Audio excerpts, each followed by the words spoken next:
Beberapa hari terakhir publik dihebohkan dengan isu sosok T yang diduga mengendalikan judi online. Senin 29 Juli 2024, Direktorat Tindak Pidana Umum Barreskrim Polri memanggil Kepala BP2MI Beni Ramdhani terkait klarifikasi pernyataannya yang menyebut ada sosok berinisial T berperan sebagai dalang judi daring di Indonesia.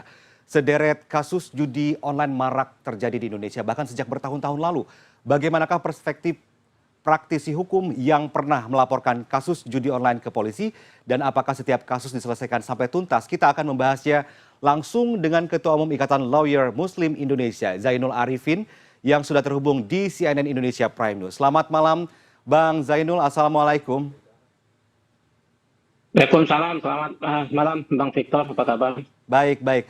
Bang, ini sebelum ke sosok berinisial T, kita ulas sedikit soal praktik judi online yang sebenarnya sudah ada bertahun-tahun begitu. September 2023 lalu, Bang Zainul pernah melaporkan 26 figur publik ke Barreskrim Polri. Pelaporan itu terkait dugaan konten promosi judi online.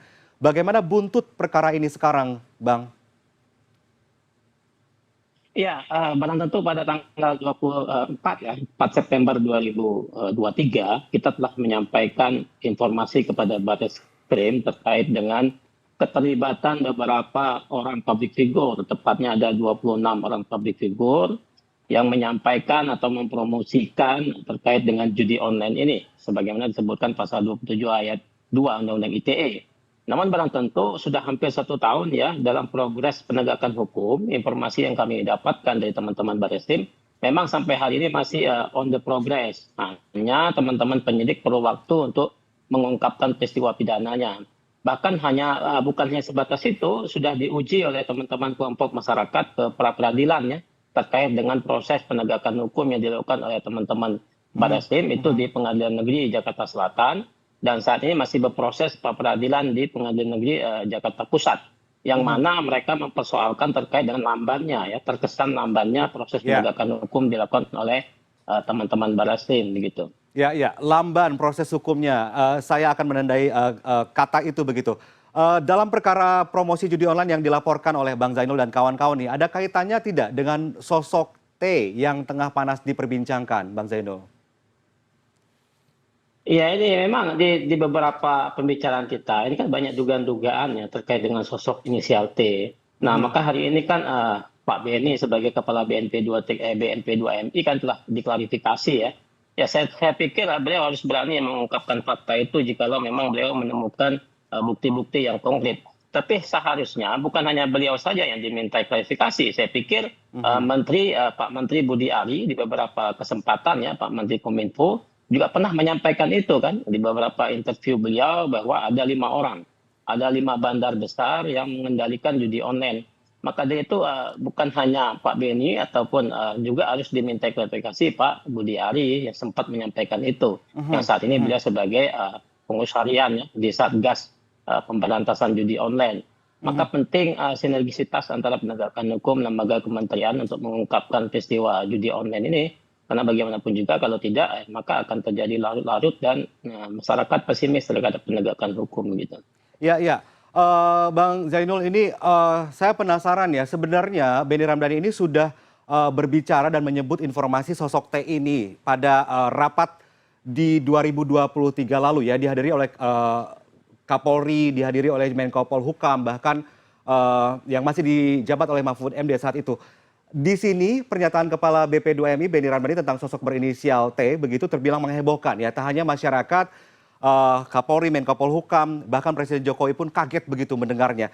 Lalu muncul kabar sosok T ini kebal hukum, Bang Zainul. Nah, bagaimana Anda melihat situasi ini? Kita semua penasaran, siapa sih sosok berinisial T ini sehingga disebut demikian, Bang? Ya, saya pikir hanya Bang Beni yang tahu ya terkait dengan soal inisial T. Tapi kita pun baru tahunya sekarang. Artinya kenapa beliau sampaikan di publik ya, tidak menyampaikan langsung ke Barreskrim ya, harus menyampaikan ke publik apa maksudnya kan begitu. Sehingga kan menimbulkan rasa penasaran masyarakat dan jangan sampai terjadi kegaduhan sehingga tidak produktif. Maka sudah tepat Barreskrim panggil untuk diminta klarifikasi kalau informasinya itu yakin ini adalah benar, maka itu bisa membantu proses penegakan hukum.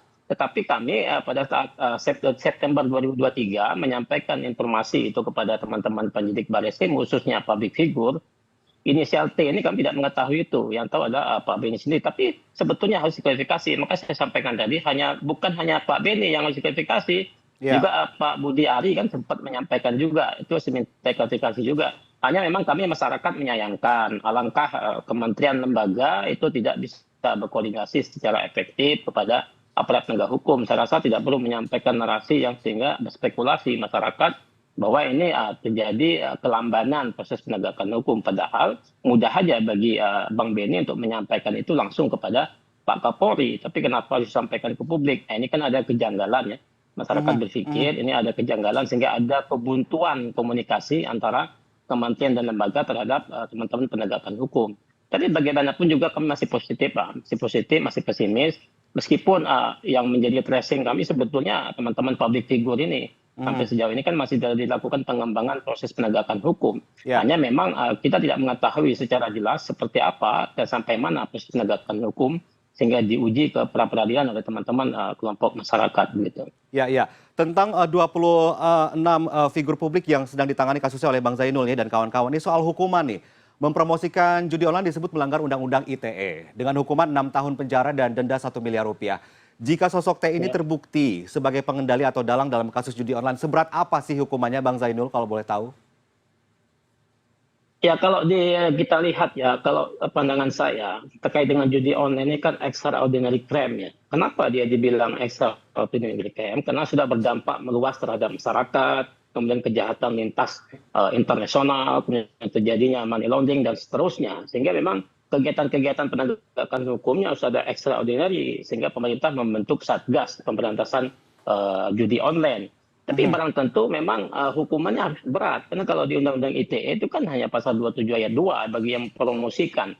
Nah, Ya. kalau yang mempromosikan ini kan lebih kepada influencer ya, Instagram dan seterusnya. Tapi kalau bagi bandar, cukong atau apalah istilahnya, ya itu harus hukuman berat. Tapi barang tentu apakah mampu teman-teman penegak hukum untuk memberantas itu. Sementara ini penyakit yang sudah lama terjadi di negeri ini. Maka perlu bagian masyarakat, stakeholder untuk melakukan penegakan hukum bersama-sama. Tapi memang sulit, tapi harus konsentrasi. Maka saya bilang ini adalah kejahatan yang luar biasa, maka penegakan hukum yang dilakukan juga dengan cara-cara yang luar biasa, tidak sebiasa-biasanya. Mhm, Kalau dengan mhm. cara biasa, saya pikir tidak akan efektif. Maka dari itu ini PR besar bagi Pak Kapolri, terus untuk melakukan penegakan hukum. Karena indeks kepercayaan masyarakat untuk penegakan hukum di tingkat di kepolisian kan terus menurun ya. Maka ini penting PR besar bagi akhir jabatan Pak Kapolri untuk serius mengungkapkan kasus judi online ini. Kalau tidak, maka masyarakat akan pesimis begitu. Ya, iya. Bang, dari informasi yang Abang terima, mungkin dari berbagai sumber atau kolega pengacara begitu, sudah menerima informasi sosok T ini bergerak sejauh mana di Indonesia. Apakah praktik judi online ini jaringannya meluas di wilayah Indonesia, Bang? Ya kalau sosok T ya, saya pikir hanya Bang Beni yang tahu ya. Mhm, Aku tidak mau berspekulasi siapa T mhm. ini. Tapi di pembicaraan kita, di teman-teman advokat, kemudian di masyarakat yang juga sebagai pemain ya, banyak teman-teman juga yang pemain judi online ini ya mereka nggak tahu kalau ya, yang mengatur ataupun yang mendominasi terkait dengan mafia judi online-nya adalah sosok T. Maka dari itu hanya Bang Beni yang paham itu. Ya. Tapi bagaimanapun juga kami support lah, kami dukung Bang Beni untuk mengungkapkan itu, nggak perlu takut dan kami siap untuk mendukung kalau emang itu beliau apa yang disampaikannya ada kebenaran. Jadi nggak perlu khawatir untuk mengungkapkan itu. Ya, Bang Jenul, sebelum ke pertanyaan berikutnya, saya ingin mengutip pernyataan dari Benny Ramdhani ya. Di negara hukum ini ternyata ada penempatan pekerja migran Indonesia ilegal yang dikendalikan oleh sindikat mafia. Kenapa kelompok yang kecil ini bisa mengatur penempatan Ya. tidak resmi, hukum sulit menyentuh mereka, karena sesungguhnya mereka dibackingi oleh oknum-oknum yang memiliki atribut kekuasaan di negara ini. Banyak yang mendorong pemerintah lebih tegas untuk menindak pihak-pihak yang terlibat bisnis judi online ya, dari pelaku, calo hingga bandar judi. Sejauh ini Bang Zainul melihat apakah kepolisian sudah memperlihatkan ketegasannya dalam memberantas praktik judi online di Indonesia? Apalagi sosok T ini dibilang kebal hukum, Bang Zainul. Ya, saya rasa kawan-kawan penegak hukum belum maksimal ya melakukan pemberantasan judi online. Karena yang selama Mhm. ini ditangkap-tangkap kan hanya selegram, hanya pemain-pemain kecil, tapi bandar-bandarnya tidak bisa dilakukan penegakan dan belum kita lihat itu. Hanya memang saya menjadi khawatir ya, kenapa tidak kelihatannya Bang Beni merasa ada kegelisahan di hatinya sehingga dia menyampaikan informasi itu. Ada yang kebal hukum, ada sosok T. Padahal kan beliau kan adalah ketua lembaga ya dalam hal ini BP2MI, artinya saluran komunikasi koordinasi itu lebih mudah ketimbang kami yang di luar yang sebagai elemen masyarakat. Hanya Mhm. kenapa beliau tidak bisa berkomunikasi sehingga harus menyampaikan keluh kesahnya ke publik. Maka ini kan menjadi tanda tanya masyarakat. Alangkah susahnya untuk komunikasi sebagai keterwakilan koordinasi supervisi lah ya antara BP2MI, Kapolri dan seterusnya. Kan mereka ini sama-sama penegak hukum ya, apalagi terkait dengan pemberantasan TKI ilegal. Maka belum Mhm. tentu kita pesimis. Harusnya mereka harus bekerja sama dengan erat. Apalagi sekarang kan pemerintah sudah membentuk Satgas pemberantasan judi online, maka saluran itu bisa disampaikan melalui Satgas itu, tidak perlu harus diumbar ke publik. Karena Ya, akan ya. menciptakan narasi spekulasi masyarakat yang liar, sehingga tidak produktif lah untuk kita berdiskusi menjadi dialog, sehingga menghabiskan energi. Baru tentu tepat kalau dia hadir sebagai warga negara yang baik untuk menyampaikan informasi yang beliau dapat ke Barreskrim. Ya, semoga ini menjadi titik terang untuk mengungkapkan cukong bandar judi online tersebut gitu. Iya, iya, iya. Ini memang terlihat Benny Ramdhani ini agak ragu-ragu dan sangat berhati-hati ya untuk menguak siapa tokoh berinisial T ini. Senin siang Benny Ramdhani memenuhi panggilan Barreskrim Polri nih, Bang Zainul. Sejauh ini kita masih menunggu hasil pemeriksaan dan klarifikasi terkait siapa sosok T. Kemudian Komisi 3 DPR RI tadi tegas menyatakan akan melindungi Benny bila dirinya mau dan berani mengungkap kasus dan sosok ini. Masyarakat tentu masih menanti informasi terbaru secara hukum saja, Bang Zainul. Ya. Jika sosok T ini sudah dibuka ke publik, proses hukumnya biasanya akan seperti apa kemudian?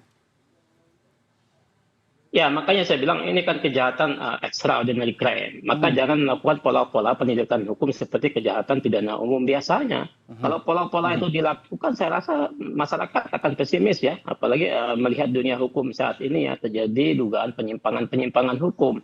Maka langkah-langkah extraordinary crime itu harus dilakukan. Salah satunya pertama adalah membuat formulasi hukuman yang seberat-beratnya. Kemudian kedua, melakukan tracing aset ya untuk melakukan tindak pidana pencucian uang.